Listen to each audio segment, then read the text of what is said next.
inicial y de áreas naturales protegidas en el proceso de evaluación, diseño, desarrollo e implementación de proyectos de infraestructura. Y ya lo mencionaba Miki también, la necesidad de fortalecer y reglamentar ahorita la ley de cambio climático. Un desafío que tenemos como país no es solamente que se promulguen leyes, sino que los reglamentos no duerman el sueño de los justos. Apartándome un poco del tema, han habido normas que se han aprobado y que han demorado 12 años para su reglamentación, como por ejemplo, sobre todo en el sector laboral, como una ley que regulaba el trabajo de las trabajadoras conserveras, 12 años para su reglamentación, y esto hace inviable cualquier aplicación de la norma. Y otra norma que nos parece importante es la que tiene que ver con la articulación y la vigilancia en el monitoreo ambiental y social, ciudadano e indígena dentro del Sistema Nacional de Gestión Ambiental.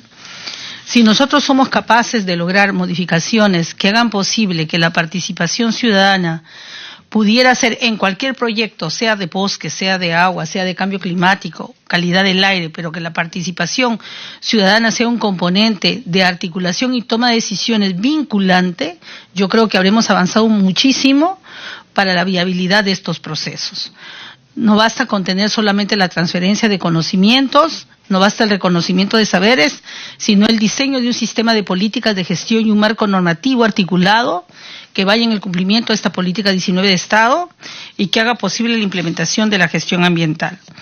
Una de las lecciones aprendidas que hemos tenido en Bogotá es que se ha avanzado mucho en ese proceso de consulta y que se ha avanzado muchísimo también en la necesidad en la acción de participación ciudadana vinculante.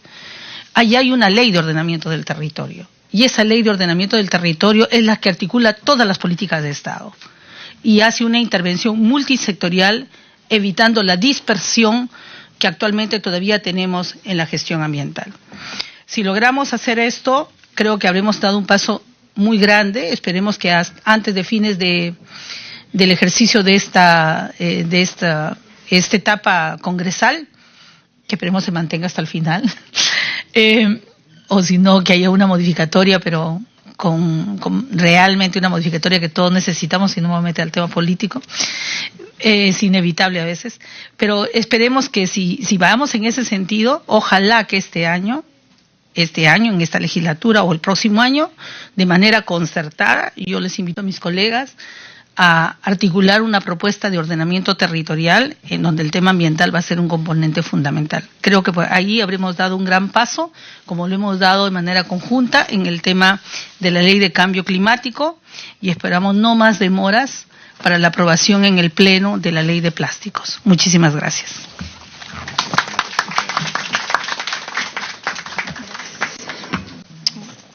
Ordenamiento territorial, ¿eh?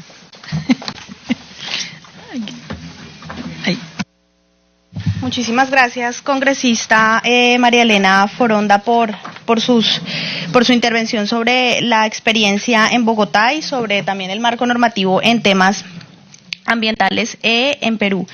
Le damos la bienvenida al ingeniero Marcos Pastor Rosas. Él es asesor técnico de la alta dirección del CERNAMP, ha sido director de áreas naturales en el periodo 2006 a 2012 y fue jefe del Santuario Histórico Machu Picchu, Santuario Nacional de los Manglares de Tumbes, el Parque Nacional Cerros de Amotape y de la Reserva Nacional de Tumbes. Él nos va a hablar un poco sobre las áreas naturales protegidas y sobre una invitación para ser embajadores de las áreas naturales, ¿verdad, ingeniero?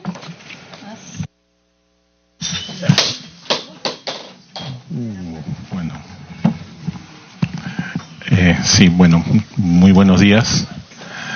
Agradecerles también por la invitación al caucus, al ISCF, y también a los señores congresistas que nos acompañan el día de hoy. Nosotros hemos querido hacer un pequeño resumen, un poco de la principal actividad que constituye nuestra actividad principal. Nosotros pertenecemos al Ministerio del Ambiente, somos un organismo adscrito al Ministerio del Ambiente, y en esta oportunidad queríamos presentarles 2 videos muy cortos, un poco para no extendernos demasiado en en la presentación. Uno de ellos es el inicio de nuestras actividades con poblaciones. Creemos que esto concentra muy bien el trabajo que estamos realizando con pequeños productores locales, con comunidades, e incluye el tema de nuestro principal objetivo, que es conservación y representatividad. Yo los invito a ver estos 2 videos que básicamente resumen un poco la actividad que venimos realizando, un poco en el marco del resumen que hizo el congresista Torres, que implica el tema de trabajar con las comunidades y ver muy de cerca el tema tanto de conservación como de desarrollo sostenible, ¿no? El involucramiento en la gobernanza de las áreas protegidas de las comunidades locales y la participación de los sectores y también de los diferentes estamentos del gobierno. Entonces, sin más, me permito por favor pedirles que vean estos 2 videos. El primero data del 2014 más o menos.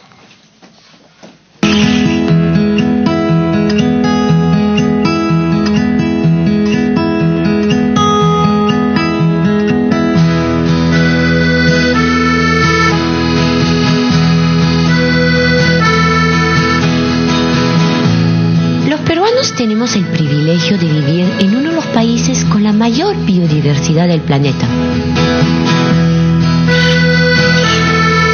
Estos paraísos naturales son, además, el origen y la riqueza de nuestra gastronomía. Del agua de los nevados se nutren los cultivos de la sierra. En los manglares se esconden las conchas negras y los cangrejos. Y los caudalosos ríos selváticos albergan a los poderosos paiches.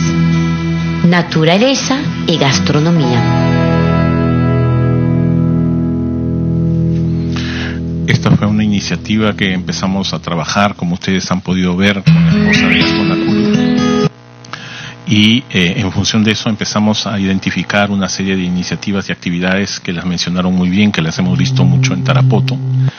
Y a continuación vamos a ver un poco lo que hemos avanzado desde esa época a la actualidad, ¿no? Podemos ver el segundo video, por favor.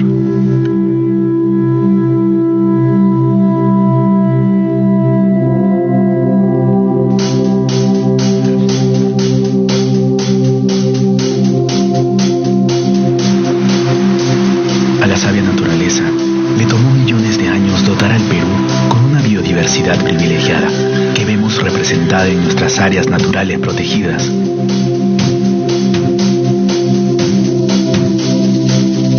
Sus paisajes de ensueño, especies emblemáticas y culturas milenarias conservan nuestro patrimonio natural y ofrecen un sinfín de oportunidades para el desarrollo de su gente. El agua, el aire, los insumos para la gastronomía y el paisaje son solo algunos de los servicios y recursos naturales que recibimos de nuestra naturaleza y se vuelven un motor para mejorar nuestra calidad de vida.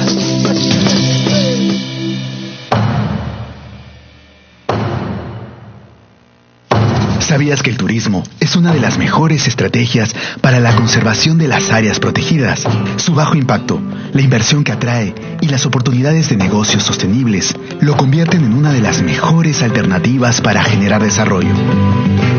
Gracias a ello, miles de visitantes llegan de todo el mundo para vivir experiencias inolvidables en estos espacios únicos que hoy son los principales destinos turísticos del país. El aprovechamiento sostenible de los recursos naturales se convierte en una estrategia para la conservación de las áreas protegidas y una de las principales fuentes de ingresos para más de 130,000 familias peruanas, quienes encuentran en el mar, las montañas y el bosque los recursos para generar el desarrollo de sus comunidades.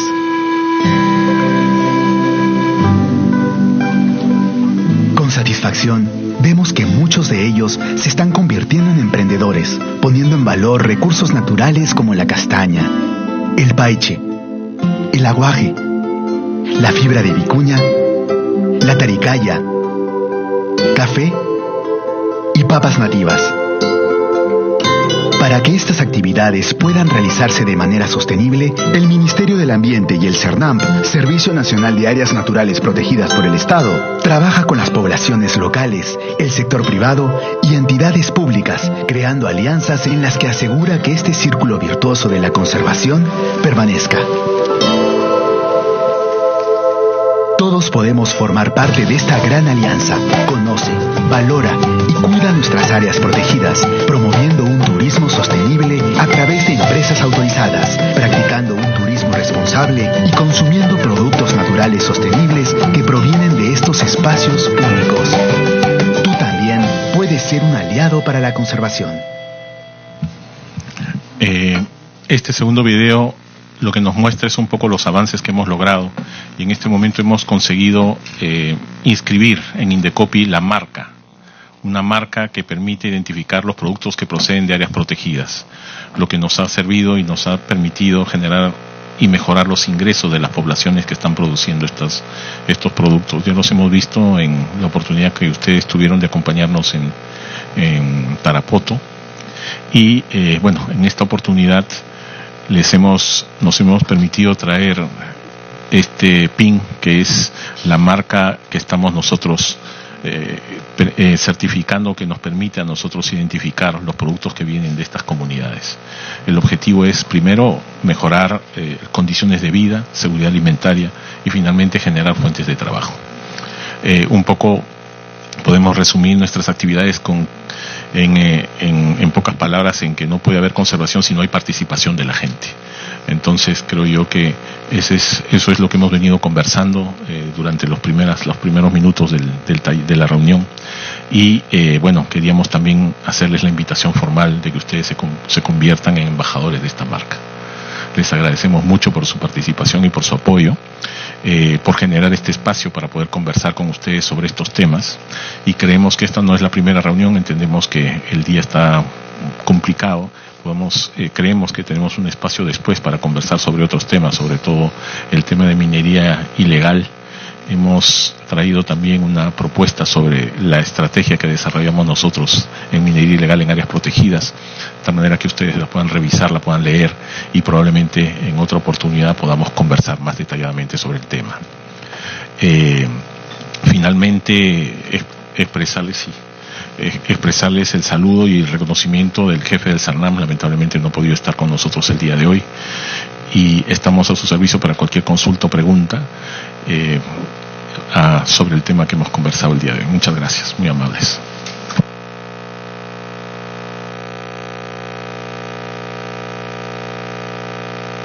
Ingeniero Pastor, muchísimas gracias por su intervención. Para nosotros pues también hace parte de una de las líneas más importantes de trabajo el asunto de las áreas, de la gestión de las áreas naturales protegidas. Muchísimas gracias, ingeniero. Entonces pasamos al tema de minería con el abogado, el doctor Ramiro Hernán Arriarán Núñez, quien es abogado especializado en legislación ambiental minera por la Pontificia Universidad Católica, consultor especializado en temas ambientales de seguridad y de salud en el trabajo. Entonces, bueno, bienvenido, doctor Arriarán, con el tema de minería. Muchas gracias. Buenos días a todos. Me pidieron apoyar con el tema de la gestión minera en áreas naturales protegidas. El tema es bastante extenso, tengo solamente 7 minutos, entonces he tratado de centrarme en puntos, o algunos puntos bastante importantes. Siguiente, por favor. No paso mi diapositiva. Siguiente, por favor. Siguiente diapositiva. Fiorella, para que pasen la siguiente diapositiva. Los conceptos básicos que quiero desarrollar al inicio son los que aparecen justo en pantalla. A veces, coloquialmente, utilizamos esos conceptos de manera distinta, pero en realidad cada uno tiene un contenido bastante particular. El concepto que ahorita está en auge, o digamos que está mucho en desarrollo y en trabajo, o mejor dicho, en exhibición, es el tema de la minería informal y la minería ilegal. ¿Qué se entiende por uno, qué se entiende por otro? En realidad ya existe ciertos consensos respecto a cuándo consideramos que una minería es considerada como informal o como ilegal. En gran medida la minería informal es aquella que se ejecuta, obviamente, fuera del amparo de la ley, pero digamos que no cumple o no cae en dos supuestos que permiten calificar a la minería como ilegal, entre comillas. La minería ilegal es aquella que se realiza en áreas naturales protegidas, o un área en la cual no puede efectuarse de manera viable, y adicionalmente utiliza algunos métodos que generan impactos ambientales muy dañinos, como puede ser el uso de drogas, el uso de mercurio u otras técnicas complicadas. En grandes rasgos y en palabras sencillas, la minería informal puede ser formalizada y puede efectuar actividades legales propiamente dichas, y la minería ilegal, en principio, y tal como está establecido, no puede hacer ninguna actividad y tiene que o cambiar de actividad o erradicarse o hacer otro tipo de actividades. Otro concepto que también trabajamos o que vamos a considerar un poco es el tema de las áreas naturales protegidas. Justo tenemos representantes de las ANPs acá, y en gran medida las áreas naturales protegidas son aquellas áreas en las cuales se ha establecido, ya sea en la tierra o en otras áreas, en el mar, si es que fuese el viable, un espacio limitado de protección, precisamente por la diversidad biológica u otros factores que pueden tener o pueden presentarse en ese tipo de áreas. Siguiente, por favor. En este diapositiva coloco un poquito el precio del oro en onzas y la evolución histórica que tiene desde el año más o menos 1980. Un poco para explicar el porqué de esta diapositiva. Ya que estamos hablando de gestión de actividades mineras en áreas naturales protegidas, se puede dar en algunos casos la gestión legal, se puede dar en algunos casos que legalmente ciertas áreas puedan tener presencia de mineros formales o de empresas mineras como tales. Pero en principio el gran motor obviamente de la intervención en áreas naturales protegidas y en general en áreas en las cuales se encuentra la presencia de sus minerales es precisamente el valor de los minerales en sí. En este caso estoy haciendo referencia a la minería metálica, el oro específicamente, y el gran motor en realidad es esto. Si no valiera tanto el oro, si no fuese rentable el oro, uno no participaría de este tipo de actividades. Para hacer una pequeña mención, una pequeña comparación, un minero informal o ilegal, si queremos llamarlo en esos dos términos, hasta donde recuerdo, está generando unos ingresos mensuales de aproximadamente por encima de los 3.000 soles. Un profesional que estudia 5 años de carrera tiene una expectativa salarial de 2.000 soles, después de 5 años de estudio y después de ganar un proceso administrativo de contratación de servicios, si es que fuese viable. Por esto en realidad es muy rentable y es muy fácil trabajar de frente en ese tipo de actividades que dedicarnos a otras cosas. Siguiente diapositiva, por favor. La proyección del oro, de acuerdo al Ministerio de Economía y Finanzas, va en aumento y va a seguir en aumento. Esto va a estar ahí. Siguiente, por favor. Los principales impactos que de alguna forma genera la explotación de esta minería a nivel de la Amazonía peruana, haciendo énfasis precisamente en las áreas naturales protegidas y específicamente en aquellas áreas en las cuales hay mayor impacto, son las que se encuentran en la selva y obviamente en Madre de Dios, han sido bastante bien resumidas por la Sociedad Peruana de Derecho Ambiental en un texto del año 2014, me parece. Justo identifica los impactos ambientales e impactos sociales, los clasifica en estos dos. Entre los impactos ambientales están bastante claros en la diapositiva: la pérdida de bosques amazónicos, la afectación de áreas naturales, precisamente por la búsqueda de esos minerales que se encuentran en algunos casos en yacimientos de tipo o placeres fluviales, mejor dicho, es decir, aquellos que se encuentran de manera superficial, y la contaminación por mercurio, que requiere precisamente los procesos en los cuales de amalgación, en el cual yo retiro el oro del material que saco con una draga y he generado toda una erosión y todo el desplazamiento de este material por el cauce del río hasta vaya a saber dónde. Después utilizo el mercurio para amalgamarlo y muchas veces no tengo un proceso adecuado de recuperación del mercurio, simplemente me es más sencillo botar el mercurio, si eso fuese posible, y genero toda una serie de impactos ambientales que no solamente se presentan en esa área.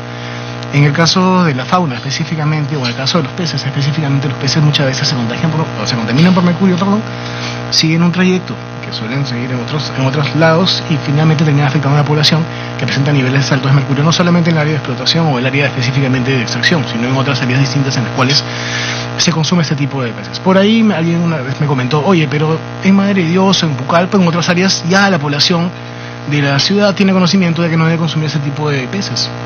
Probablemente la población de la ciudad, pero no específicamente la gente que se encuentra en áreas rurales, en las cuales precisamente la pesca es una actividad de subsistencia, y eso se mantiene.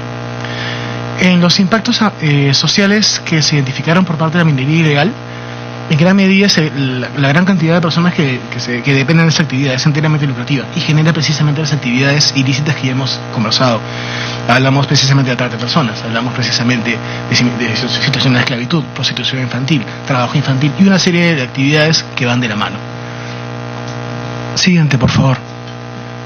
No se aprecia mucho. Bueno, este es un cuadro resumen que sale también de un texto que trabajó la SPDA, en que hace referencia precisamente a los impactos que genera la minería ilegal, no solamente en el Perú, en realidad todos aquellos países de la cuenca amazónica que presentan este tipo de configuración geográfica tienen el mismo problema, lamentablemente la misma situación, ¿no? A nivel de Colombia, Ecuador, Venezuela, Bolivia, precisamente se observa que hay presencia de mineros ilegales en áreas naturales protegidas, y esto se da, ¿no? Siguiente, por favor.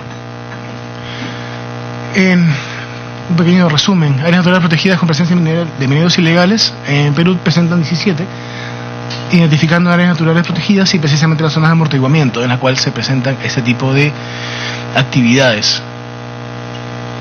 Siguiente, por favor. Ese cuadro también depende del informe que estamos haciendo referencia. Son 17 áreas entre áreas naturales y zonas de amortiguamiento. Siguiente, por favor. Hay un mapa en la diapositiva siguiente, no se aprecia muy bien. En este caso, estas son las áreas naturales protegidas que identificó el CERNAM precisamente en el informe que publicó el año pasado respecto a la estrategia para combatir la minería ilegal en las áreas naturales protegidas. No se aprecia muy bien. Sí. Bueno, en gran medida la principal área natural protegida afectada es la Reserva Nacional de Tambopata, ¿no? El tema de la pampa y el tema de la minería ilegal ahí es extensiva, ¿no? Es extensiva.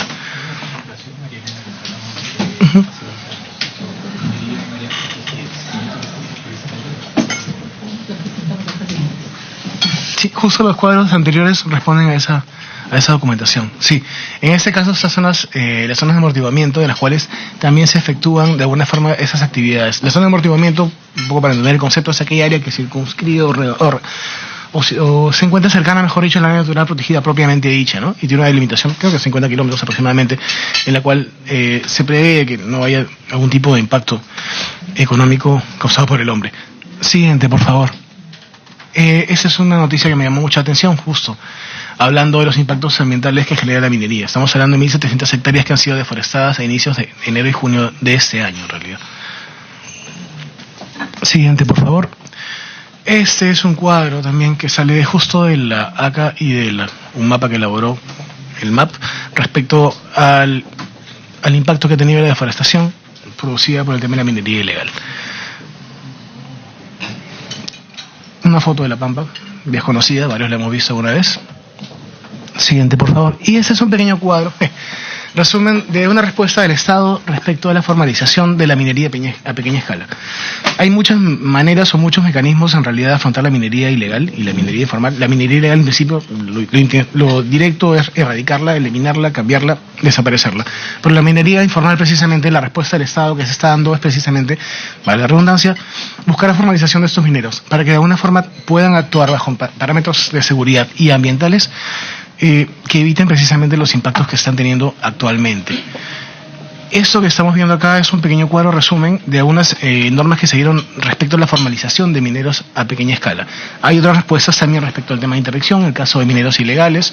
Hay otras respuestas respecto al control de insumos químicos y bienes fiscalizados, respecto a otros temas. Y como bien mencionaba la congresista Foronda, una respuesta que también es muy fuerte con este tema es precisamente el tema del ordenamiento territorial. Mientras no se adopten una política y no se establezca realmente una posición de ordenamiento territorial y se empodera el gobierno regional, las poblaciones locales van a seguir buscando la forma de subsistir, van a seguir yendo a actividades rentables, y si no te dicen qué o cuál terreno es apto para qué actividad, voy a ir obviamente por la más rentable. Si no es la minería, lo talaré y traeré ganado, y si no es el ganado, colocaré algún tipo de cultivo foráneo y me dedico a eso. Si hubiese una política de ordenamiento territorial que me diga esa zona es más rentable para tal o cual área y me indique un poquito el patrón a seguir, sería muy distinta la situación. En realidad, desde el año 2002 hasta la fecha se han venido dando buenos avances. Los buenos avances, me rectifico un poco, digamos que se dieron a partir del 2016 con el cambio de enfoque que tuvo el Ministerio de Energía y Minas a través de esa figura del IGAFOM, que es un instrumento de gestión ambiental de formalización minera, que precisamente da ciertas facilidades a que los mineros informales, puedan adoptar o puedan cambiar de rubro económico. Siguiente, por favor. Este cuadro elaborado por el Ministerio de Energía y Minas grafica un poco el impacto que tuvo esta nueva legislación a partir del año 2010, final de 2016 aproximadamente. En los años anteriores el proceso de formalización tuvo aproximadamente 112 mineros formalizados, y a partir de esa fecha entiendo que tiene un rango de 5.000 o 6.000 mineros que ya se encuentran efectuando labores de mineras propiamente dichas y de acuerdo al parámetro legal. Obviamente con el apoyo del gobierno regional, que se encarga de evaluar y otorgar los instrumentos de gestión ambiental y toda una serie de parámetros que se presentan. Siguiente, por favor. Esta es una resolución presidencial que fue aprobada precisamente por nuestros amigos de CERNAMP el año pasado, que establece 4 acciones estratégicas respecto a la actividad minera ilegal en áreas naturales protegidas, ¿no? Obviamente las acciones de intervención de la minería ilegal, eso es clarísimo. Cuando uno está dentro de una actividad ilegal en una área natural protegida, no hay nada que conversar, simplemente se interviene, se retira y se acabó. El siguiente punto, la siguiente acción estratégica es precisamente la implementación de acciones que mitigan el avance de la actividad de minería ilegal hacia el interior de las ANPs. ¿Cómo lo haces? A través de concientización, a través de capacitación, a través del ordenamiento territorial, que nos pueda decir que, oye, sabes que no solamente ingresas en esta área, mira los zonas circundantes en las cuales tienes estas actividades que podrías ejecutar o podrías desarrollar. Precisamente el desarrollo de actividades de economía sostenible es lo que estábamos viendo hace unos minutos en la presentación del video, en las cuales tienes precisamente la recolección de castañas, el ecoturismo u otras actividades en las cuales. Y por qué no también reconocer el valor de los servicios ecosistémicos que estas áreas naturales protegidas prestan en realidad. Y este tipo de figura podría otorgar, aparte de lo que hemos ya conversado, un ingreso a estas áreas en las cuales permitan ser autosostenibles o autosustentables. El cuarto punto, es ya la recuperación de áreas degradadas por efectos de actividades de minería ilegal al interior de las áreas naturales protegidas. En realidad la presencia de pasivos ambientales generados por este tipo de actividades ya son conocidos, ya los hemos conversado. El tema del mercurio, el tema de la deforestación están ahí. Entonces, precisamente las labores de intervención deberían ir acompañadas, o tienen que ir acompañadas, mejor dicho, de labores de recuperación del suelo. No solamente intervengo y no solamente coloco la presencia de la fuerza pública, ya sea a través de la policía o en su caso del ejército o la marina, en esas áreas, sino que además garantizo un mecanismo de recuperación de esos terrenos, precisamente para evitar que el terreno erosionado siga siendo un espacio de trabajo de ese tipo de actividades. Siguiente, por favor, y con eso acabo mi diapositiva. Muchísimas gracias.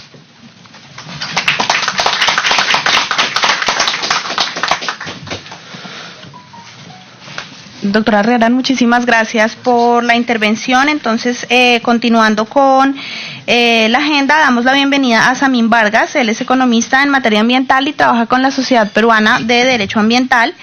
Es economista de la Universidad de Lima, tiene un máster en estudios de desarrollo de la Universidad de Erasmus en Rotterdam, con especialización en ambiente y desarrollo sostenible, y tiene amplio conocimiento en temas de APPs, asociaciones público-privadas, herramientas económicas para la conservación, formulación y evaluación de proyectos de inversión pública. Entonces damos la bienvenida a Samín en el tema de emprendimientos e incentivos verdes a propósito de nuestra misión en Tarapoto. Bienvenido, Samín. Gracias, buenos días.